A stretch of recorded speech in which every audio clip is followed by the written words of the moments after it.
Right now I'm getting ready to harvest some kale because I'm making my multi-color kale curry salad. So I'm taking it from my tower garden here, and the recipe calls for 4 cups of kale. So I'm just kind of snipping some off here from my garden. I've got it growing kind of all over the place on this garden.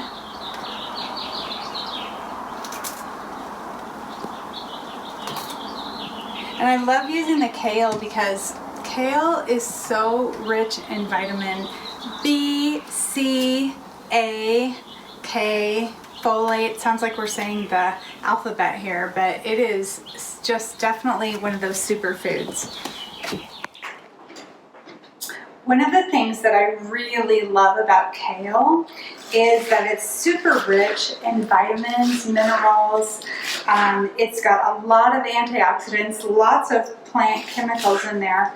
And it's especially good for like our bones and everything. It actually has a lot of calcium in there, as well as vitamin K. So all really good for our bones in there. So that is just an awesome benefit of kale.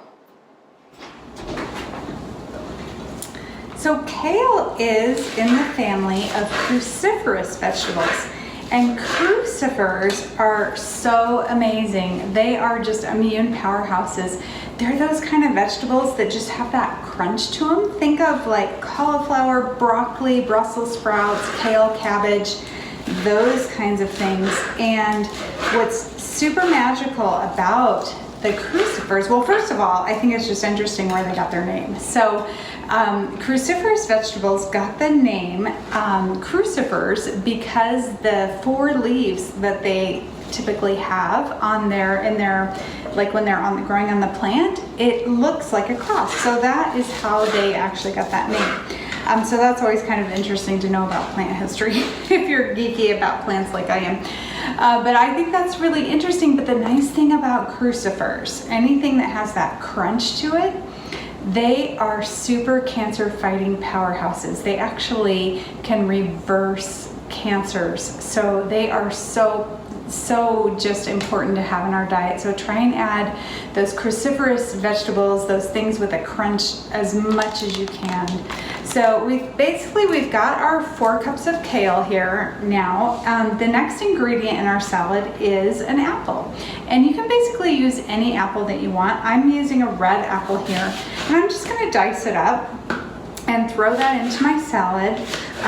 One of the great things about apples is that they have a lot of fiber in them. So they are very good, and a fiber-rich diet is so important. Helps us balance our blood sugar. It also helps us eliminate waste, because all that fiber, it binds to different toxins, and it kind of acts as a scouring sponge on our intestines. So we want to be having a diet very, very rich in fiber, and apples are a wonderful, wonderful source of fiber. So people say that they don't like apples, especially children. I'm a mom of 3 kids, and so I almost always include apples in a snack. We have many apples in our house, but sometimes I'll get a child or something that will say they don't like apples, and I just feel like there's an apple for you. Just keep trying, try the different colors of apples, and you will find one that you like. So I do not take no apples, or I don't like apples. I don't take that for an excuse. The next thing that we're going to put in here is 1/3 cup of dried cranberries. And you know, there's along the spectrum of dried fruit in general, we can get some that have a lot of sugar in them, and then some that don't have any sweetener and they're very, very sour. I like to get the ones that are sweetened with applesauce, so I just personally look for that. But you know what, if you're in a pinch and you're at the grocery store, just get what's available. Don't beat yourself up over trying to be perfect and get everything organic and get everything, you know, perfect, because when we're cooking at home, basically you've got part of it, a lot of success in the bag just by cooking at home. So the next ingredient I'm adding in here is 1/3 cup of sunflower seeds. So we're gonna put that in our salad, and sunflower seeds are really rich in vitamin E. They are just great to help us to digest all those oil-soluble vitamins. So they're really good. They also add some fiber in there, and they're great at balancing our blood sugar. So sunflower seeds, again, don't be too particular. If you can't find sunflower seeds, or if you don't have sunflower seeds on hand, you could substitute for other nuts. You could use almonds or walnuts or pecans, whatever you have on hand. Just make it easy on yourself, guys.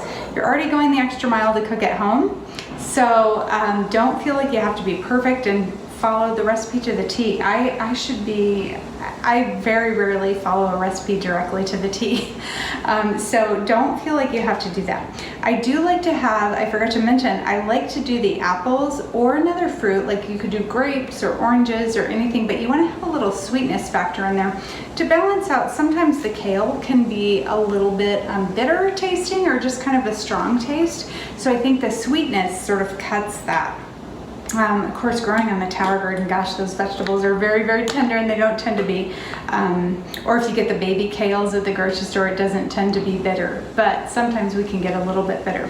So let's go ahead and make our salad dressing now. Okay, this salad dressing is so easy, and I honestly mix this up sometimes, and we'll use it as a marinade as well. So we have our olive oil in it, and we use 1/3 of a cup. I'm going to measure actually in here. So we've got, or I'm sorry, not 1/3 of a cup, 1/4 of a cup of olive oil. Okay, I'm going to put that in my little handy dandy salad mixer. And then we put equal amounts of the white vinegar. And again, here we go, my spiel, you know, if you can't find white vinegar, use another kind of vinegar. It doesn't really matter. It doesn't matter that much. I mean, the white vinegar is great. That's what the recipe calls for. So we're going to use white vinegar, but don't not make this recipe if you don't have white vinegar. Okay, the magic ingredient to this is the curry. So we're going to use 3 teaspoons of curry in here. Let me find my little teaspoon measurement. So I'm going to do 3 teaspoons of curry, and go ahead and Google, if you just Google the benefits of curry, you will be amazed. Now, I personally am a very science-based person, so I don't like to make claims on things that I don't personally haven't really backed up by science, but the benefits of curry are so amazing. I think it's really great, and I love putting it in lots of recipes. Now we're gonna put, it's 1 tablespoon, 1 tablespoon of brown sugar. If you want, with this brown sugar, you could, if you're really not having any sugar, you could always use like a little bit of stevia. I like to use coconut sugar as well. That tends to have a little more fiber to it, so that's an option. And then, our soy sauce. So we're gonna use low sodium soy sauce. We're gonna put 1 teaspoon in here of this. And this is another one of those. I also like to use coconut aminos. If you've never used that, maybe try it out. It's a great substitute to soy sauce that tends to have quite a bit less sodium to it. Now the low sodium soy sauce, or tamari, or however you say that sauce, is also pretty low in sodium. So that is our salad dressing right here. I have this handy dandy mixer. You could also just as easily mix it up with a fork and a bowl and just, do that. So I'm basically just gonna mix this up. Now with this salad, I tend to like to let it sit for a little bit. If I have time. If I have the luxury of time, I would love to have this sit for maybe ½ hour, which I do tonight. So I am going to do that. So I just poured the dressing right on there, and now I'm just gonna mix it up. And I like to serve this salad in a glass bowl if possible, or something see-through, because it's so beautiful. Oh my gosh, look at these amazing colors in here. It's just so pretty. So this is going to be a great complement to our dinner. I'll have to tell you, I have been making this recipe for years. You can also put a little bit more of a protein source in here if you want to make it a little bit, more calorie dense, or make it more of a main course meal. Like if you have leftover chicken or something, that would be great in it. But I love to make this when I'm going to a party And inevitably, I always get requests for the recipe because it is just so delicious and everybody seems to like it. So I hope this was helpful for you. Please reach out to me and let me know if you made this. I want to know how it turned out, and I would love to see the pictures as well. So have a wonderful time making this salad and let me know what you think of it. Have a great day.